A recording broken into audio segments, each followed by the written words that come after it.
Paradise World Videos, we're back on the Costa Blanca and we've got the latest news here today. We're just by Playa de los Norficus, which is just before Playa acequion, and then you've got Torrevieja, the main promenade. So we've got all the latest news today and the updates of the backpack robber has finally been caught. Yes, the one that's been terrorising all the urbanisations in Playa on the Costa.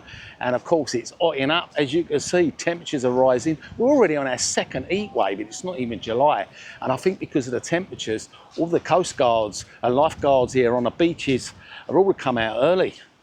Summer's not officially to the 21st of June, but we've already got this extreme temperatures, well above 30 degrees in the shade, even 40 in some areas of Spain. So Spain's actually got a special alert system for the people that actually come in here on holiday and for the pensioners to warn them about this extreme temperatures. Spain's actually dedicated a special alert system, national one, to let everybody know and so they'd be prepared. This was actually thought up by the British Embassy in Madrid in Spain. It's an English version that's just been released just to serve everyone that's coming here to Spain. And we're actually not used to this kind of temperature because it's a little bit above what it's supposed to be this time of year. Of course, we've got people with medical conditions and all kinds of that, and of course the vulnerable, the old age people, and if they go out, they're not going to know what the temperature's like until they step outside the door. So this alert system is obviously going to prevent a lot of deaths, especially with the heat. I mean, this morning, 10 o'clock, it's just dripping with sweat. It's currently around 30 degrees now in the shade. So there's like 182 zones in Spain, and it's going to give a 3-day forecast of the temperatures, so everyone actually knows what they're going to be expecting, what they're going to have to put up with. Of course, I love it. And so do these people, because if they get too hot, they're just going to jump in the sea. So this is a shipwreck beach known as Playa de los Norficus. Dramatic arrest unfolded in Las Mimosas, which is in Costa, and it happened at 5 o'clock in the morning. It was actually residents that actually got woke up to all the kind of noise that was going on. And they're saying they got woken up to this shouting noise and like sounds of metal bars tearing. And of course it was the well-known burglar actually got apprehended, 6 police officers, finally at last, because he had been taking all kinds of things, the jewellery, laptops, been breaking in the houses, and there was no way of catching him. He was just so good at it. And it was only in this little area, Playa Flamenca, in Costa, he was targeting. You'd think it wouldn't be too hard to catch him, would you? A few of the eyewitnesses said he was described as being like a bald person and carrying this, of course, this big rucksack that it was famous for, and he, of course, done a load of damage to the property that it was trying to break into. They pulled the fence back and everything, tore down the metal grills and yeah, the cables, and he was pulling the drain pipes. Of course, that was where he was climbing up into a lot of the drain pipes as well. All the guttering and everything. Of course, he was stealing all the jewellery and passports, all kind of things. But yeah, got caught. Finally got caught in the middle of the night, well, early hours of the morning, shall we say, and it was linked to, they reckon, 30 reported incidents.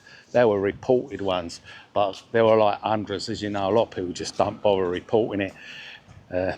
As you know, the ongoing situation here in Spain with the shortage of police in Costa, and yeah, bit of hard work really.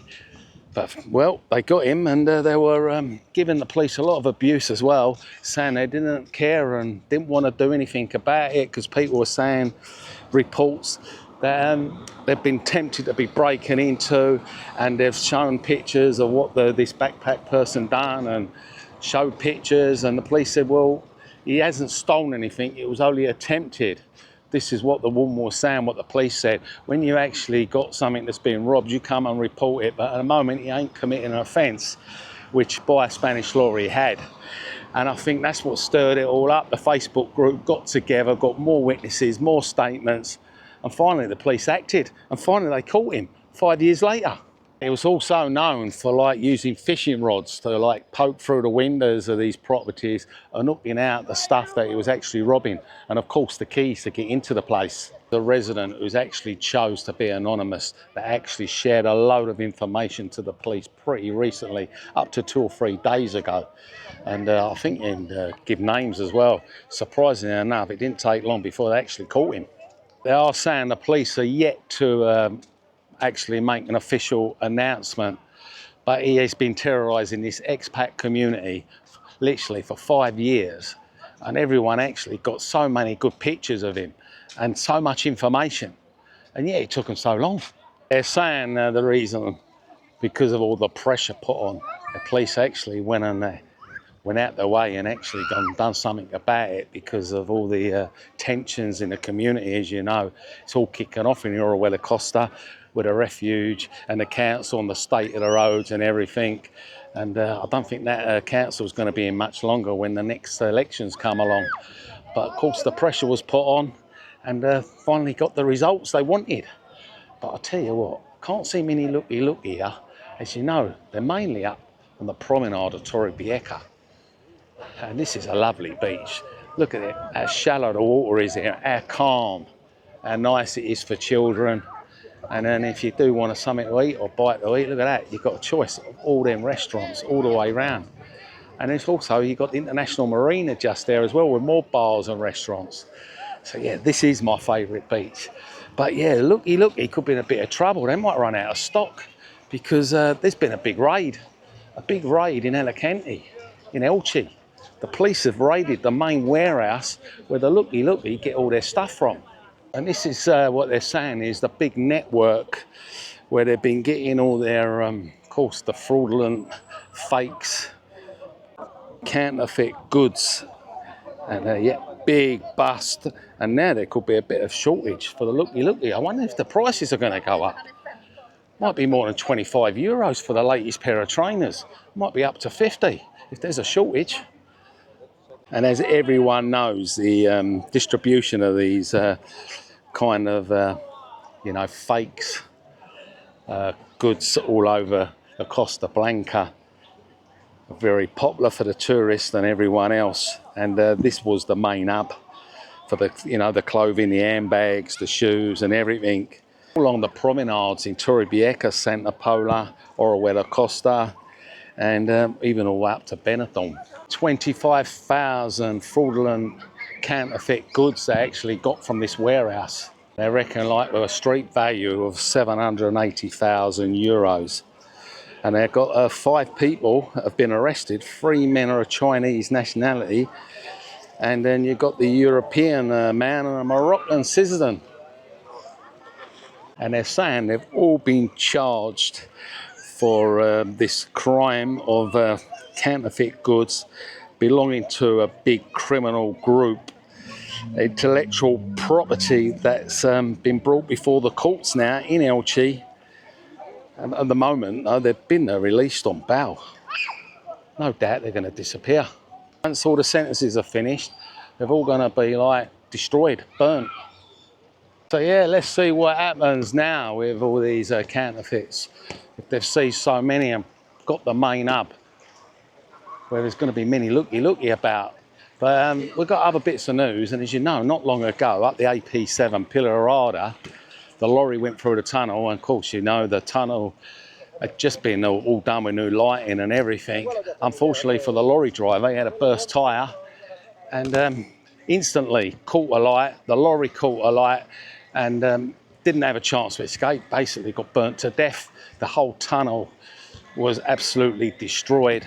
Main tunnel on the AP7, if you're going up to Cartagena, Murcia, and their traffic's all diverted off back on the M332. So, of course, for the air show last week, if you know about the air show, it was on Saturday, Sunday. Of course, we've done videos of the air show. Yeah, definitely worth watching. Check out the channel. We've done loads of videos of the air show. And I even met the king, shook his hand a couple of years ago, so he turns up. He also went up in a plane as well, and actually got to fly the plane the weekend, 40th anniversary of the air show. So yeah, the traffic was horrendous because of the air show as well. Good news is that I reckon the last week in June, the road the tunnel and everything is all going to be back open. So that's going to relieve a lot of traffic. But we have got a bit of bad news, especially for caravans. These caravans, you know, where they drive up, park up by the coast in the car parks, they're actually trying to clamp down on it. They're saying it's all right if you actually park your caravan, your little caravans in these car parks. It's not a problem. But they're not having you staying overnight and putting your little tent down, making a little extended tent area for your kitchen. And of course, getting your deck chairs out and like plotting up, basically like a campsite. They're not putting up with it anymore, and they're going to start clamping down heavy. Even though a lot of the people are moaning about it, says there's not enough campsites for these, you know, these kind of travellers, ain't they? Pop along the coast, plot up, and yeah, live the dream for free, really. But they're not happy. They're not happy. No, the Alicante council all along the coast there says they're really going to clamp down hard. So yeah, I don't know what you think about it. Should they be paying to go on a campsite like everyone else? There are ones about, but of course it's busy time of year, isn't it? They're all full up. I mean, look at this beach. It's absolutely banging today. It's absolutely banging. And it's 1 o'clock again. I say 30 degrees in the afternoon. It's lovely. Living a dream. Paradise on the Costa Blanca. I don't know if any of you have been to this beach along here, Playa. Let us know what you think of it. I really like it. It's nice sand, safe. It's in a little bay, calm waters. Look, the children are loving it. It's safe with children. It's got bars and restaurants. You've even crossed over the road, you've got more bars and restaurants here. There we go. We've got a bit of a paddle boarding now. A few canoes out. You can sit here as well, watch the people go by. You can have boats out there if you want to go out on a boat for the day. So, yeah, nice little beach to take a stroll along. Look, that one's even took his dog out for a walk in the water. It's one way of calling the dog down. I'm not sure if this is a dog-friendly beach. In Spain, we have got a lot of dog-friendly beaches, but I don't think this one is, unless there's a blind dog. But there. Lovely, isn't it, eh? This could be yours. Come here. It's possible. You can come and live the dream. That is it. Today's news. Playa Beach on the Costa Blanca. And don't forget to check out in the links.